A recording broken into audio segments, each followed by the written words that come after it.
নিজেদের ফুটবল বাঁচাতে বাংলাদেশের ফর্মুলা কপি করতে চায় ভারত। জি ভাই, ঠিক। অবশেষে বাংলাদেশের ফুটবল কপি করতেছে টিম ইন্ডিয়া।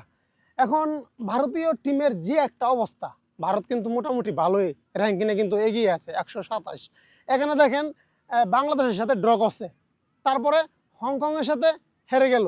মানে একটা নাজেহাল অবস্থা ভারতীয় টিমের। এখন ভারতীয় যে ফুটবল ফ্যানরা আছে, ভারতীয়রা যতই বলুক, আমার সাথে অনেকেই বলে যে হৃদয় ভাই তুমি যে এত কিছু বলো, আসলে আমরা ভারতীয় ফ্যান, ভারতীয় মানুষ শুধু ক্রিকেট লাভার, ফুটবল লাভার না। ফুটবল জাহান্নামে যাজ্ঞা। তবু আমি বলবো এটা ভারতীয়দের মনের কথা না, এটা শুধু মুখের কথা। যদি ভারতীয়রা যদি ফুটবলকে যদি লাইক না করতো, পছন্দ না করতো, তাদের যদি ম্যাচ জেতার আগ্রহ না থাকতো, তাহলে সুনীল ছেত্রী দাদাকে এত বছর পরে, বেটার বয়স হয়েছে প্রায় 40, এখন বেটা অবসরে যাবে, ইলিশ মুড়িঘণ্ট পান্তা ভাত খাবে, কিন্তু এখন বেটার আবার জোর করে ধরে আনছে যে ভাই তুই খেল, আমাদেরকে বাঁচা, ইন্ডিয়ার ফুটবল বাঁচা। তো সুনীল ছেত্রী দাদাকে তারা আবার কি করলো, টিমে আনলো। তারপর সুনীল ছেত্রী দাদাকে আনার পরেও কিন্তু ইন্ডিয়া কিন্তু কোনো ম্যাচ জিততে পারতেছে না। ভারতের ফুটবল বাঁচাতে বাংলাদেশের ফর্মুলা কপি করবে, করুক। কোন ফর্মুলা? ওই যে বাংলাদেশ প্রবাসী ফুটবলারদেরকে আনতেছে। এখন আমার মেইন কথা হচ্ছে, ভারতীয়রা কি আদৌ পারবে সাকসেসফুল হতে? ভারতের প্রবাসী ফুটবলাররা কি আসবে ভারতে? দেখেন আজকে হামজা, সমিত সুম, ফাহমিদুল, এরা যে বাংলাদেশের হয়ে খেলতেছে, বাংলাদেশের ফুটবল ফেডারেশন থেকে কয় টাকা পায় আপনারা জানলে অবাক হবেন। হামজার দৈনিক ইনকাম কিন্তু অনেক, এটা আপনাদেরকে আসলে বলে বোঝাতে হবে না।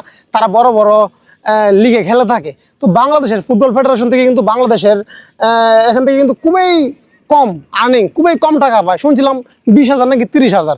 তো এটা ফুটবলারের সর্বপ্রথম তারা যদি দেশের হয়ে খেলতে চায়, প্রবাসী ফুটবলাররা, তাদের দেশের প্রতি ভালোবাসা থাকতে হবে। কি বলেন? দেশের কি ডেঙ্গু? ও আচ্ছা, থ্যাংক ইউ। দেশের প্রতি প্রথমত ভালোবাসা থাকতে হবে। যদি ভালোবাসা থাকে তাহলে তারা আসতে পারবে। অনেক কিছু ত্যাগ স্বীকার করতে হবে, কারণ মাইনে কিন্তু এরকম ভাবে পাবে না। আজকে হামজা, জামাল, ফাহমিদুল, সমিত সুম, ওরা যেই টাকা পায় বিদেশে লিগে খেলে, এই টাকা কি বাংলাদেশের বাফুফে থেকে কি দিতে পারবে?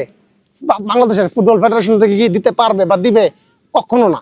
তারা পারবে না। তো চিল্লায় বলেন পারবে না। তো তারা কিন্তু আসছে দেশের প্রতি মায়া, দেশের প্রতি ভালোবাসা, এই দেশকে রিপ্রেজেন্ট করার জন্য, দেশের ফুটবলকে এগিয়ে নেওয়ার জন্য। তো ভারতীয় প্রবাসী ফুটবলাররা যদি তাদের ত্যাগ স্বীকার করতে পারে, তাহলে তারা যদি আসে, তাহলে আমার মনে হয় বাংলাদেশের ফুটবল যেভাবে ডে বাই ডে এগিয়ে যাচ্ছে, ভারতীয় ফুটবল কিন্তু এগিয়ে যাবে।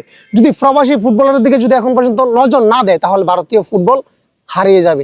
শ্রীলঙ্কা কিন্তু অলরেডি তারা শক্তিশালী টিম হয়ে গেছে, কারণ প্রবাসী ফুটবলাররা কিন্তু শ্রীলঙ্কান টিমে কিন্তু ভালোভাবে যুক্ত হয়েছে। বাংলাদেশে থেকেও বেশি প্রবাসী ফুটবলার শ্রীলঙ্কান টিমে। তো ইন্ডিয়ার জন্য শুভকামনা রইল, তারাও যেন প্রবাসী ফুটবলারগুলো আনে এবং হাড্ডাহাড্ডি লড়াই করতে চাই। ধন্যবাদ সবাইকে। কি বলেন? Thank you.